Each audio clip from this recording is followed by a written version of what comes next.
Thank you so much for staying with us here on the SportsMax. So on day 13 of the 2022 FIFA World Cup in Qatar saw the conclusion of the group stage with the final 4 matches. Uruguay beat Ghana 2-0, South Korea got the better of Portugal 2-1, Cameroon stunned Brazil 1-0, and Switzerland, they beat Serbia 3-2. Let's start with the latest result. Cameroon stunning Brazil 1-0 lands. Did you see this coming? No, we wouldn't have. No African team has ever beaten Brazil at the World Cup, so it wasn't expected. Having said that, Brazil made 9 changes to their starting roster, so Brazil went into the game in cruise mode. But even with that, you would still expect Brazil to beat Cameroon. Having said that, Brazil, having already qualified, mentally went into the game comfortably. Cameroon still had a shot of making the round of 16, so there was a lot of urgency and passion and desire from the Cameroon standpoint, and the Brazilians didn't have that mindset.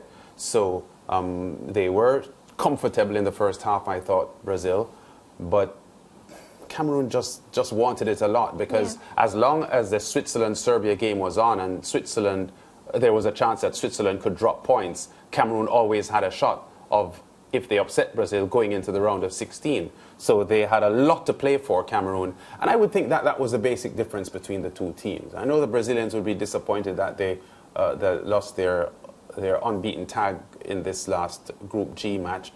But that is a result for me that is neither here nor there. Brazil are still on course. Yeah, and for me, when I was about to interrupt you, I was just going to say that I actually, not the result, but I saw all these changes happening, because at the end of the day, Brazil aren't concerned about the group stages. Their aim is to win the World Cup title, and they know that this time around they have a really good shot lands. Yeah. So for them, it's about managing players, managing injuries, ensuring that their players are 100 when it matters the most.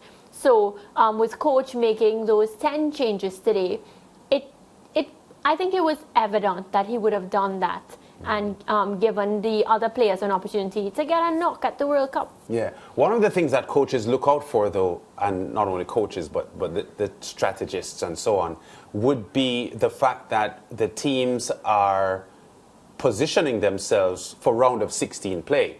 And Switzerland only finished second in the group based on goal difference, which is slightly inferior to the Brazilians. In other words, if they had scored more goals against Serbia, they could have displaced Brazil in the top spot. And now Brazil's path to the final, as runners-up in the group, would be different from, so that would be a factor that would bother the Brazilians a bit. But as I said, I don't think it is a problem for favored teams to stutter in the group stage, because it's also serving as a bit of a reminder, a bit of a wake-up call that, you know, this is a tournament and teams are coming to beat you, and it probably serves to wake them up for the knockout round. Speaking about wake-up call, is this a cause for concern? Brazil hasn't scored in the first half in their previous matches. Something to ponder about? Maybe. I would think it could be a bit of a concern, especially because offensively Brazil is so highly rated.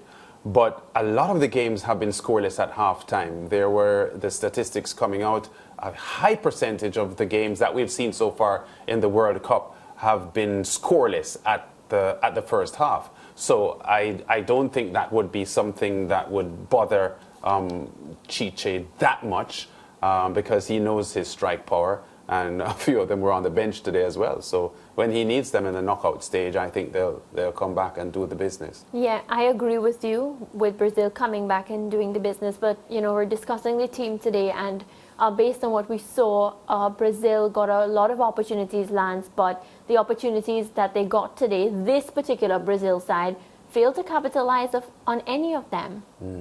Well, again, you know, they would know that this is not the premier Brazil lineup. But they would want to shine either way. Yeah, I agree with that. But, you know, there's some big teams that are on their way home. Agreed. And Brazil are going through to the knockout phase as group winners. Yes. So I don't think in real terms that Brazil would be terribly, terribly upset about what happened today.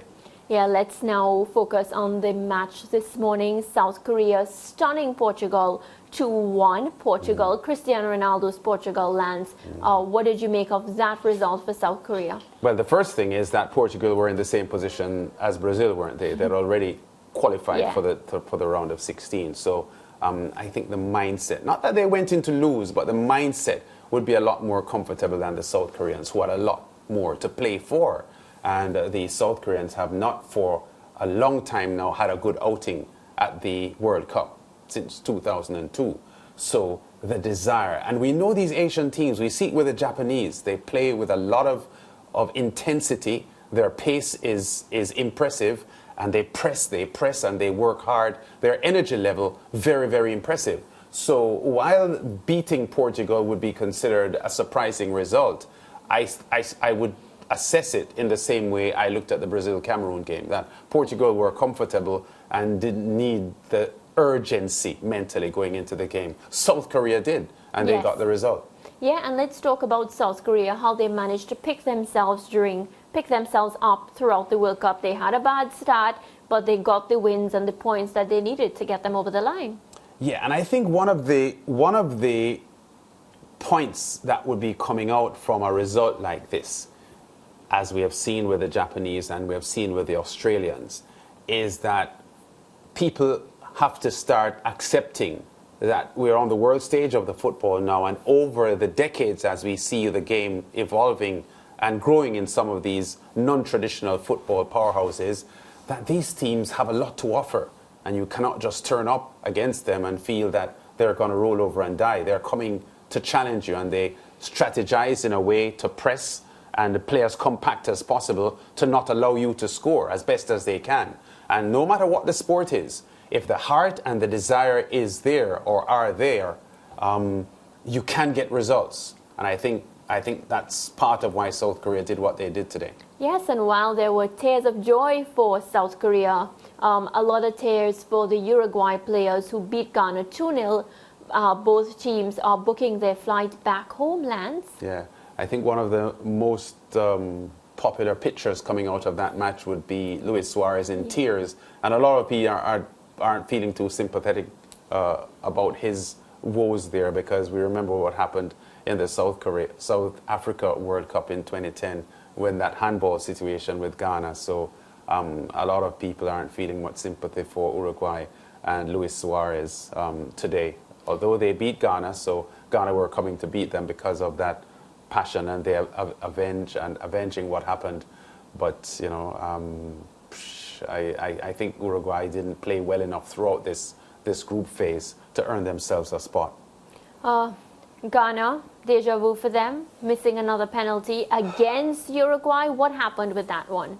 Well, you know, there's a lot of pressure. IU was under a lot of pressure there, and there was a lot mentally riding on this game, of course, because the stage was set, as I said, for Ghana getting revenge against Uruguay based on how they were dramatically dumped out of the tournament back in 2010. So I think the pressure probably got to IU, but you know, history has a way of repeating itself, and Uruguay getting the result against the Ghanaians, but themselves falling short. So I know Ghana will be hugely disappointed about what happened today, but on the other side of the coin, I think they'll be happy to see Uruguay not advance as well. Yeah, and I know you mentioned Luis Suarez, and we're looking at the table right now, but he would feel a sense of, despite not making it to the next step, the next level, he assisted today, and you know, he had a major part, Lance, in helping his team get the win, except the win didn't count for anything. Well, that's the point. You just said it. Winning today is useless. Yes. If you're out. So, you know, yeah, you got the win, but it's a win that has no value. So Uruguay will be hugely disappointed. Yeah. Well, what's for sure is Portugal, they advance along with South Korea. I'm looking forward to see how South Korea play when they, you know, when the gears are up a couple levels. On this note, let's take a quick break. We'll be right back.